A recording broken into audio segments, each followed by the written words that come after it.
Wedi teithio mynyddoedd llechweddi a chymoedd a llawer o diroedd blinderus. Does un lle mor swynol na man mor ddymunol a chartref bach siriol cysurus. Pan fo'r gwont oedd yn chwythu a'r storm yn taranu ei chan i groesawu y gaeaf. Mae nefoedd fy mynwes yn yr hyn gornel canes, yng nghwmni fy nheulu a'n wylaf.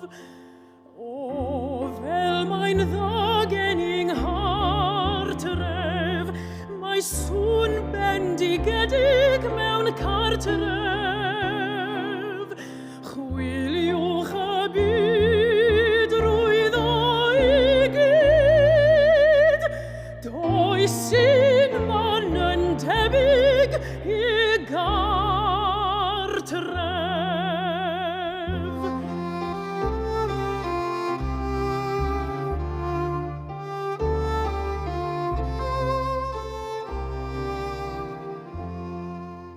Mae'r aelwyd ddirodres yn agor ei mynwes i'm derbyn yn gyneseb genod, ac mae'r hen gadair hithau yn estyn ei breichiau a bron a dweud geiriau o gariad.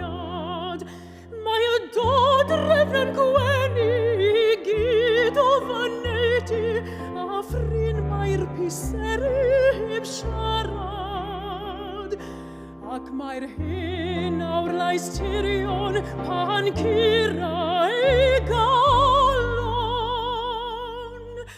yn siarad cysuron croesawu.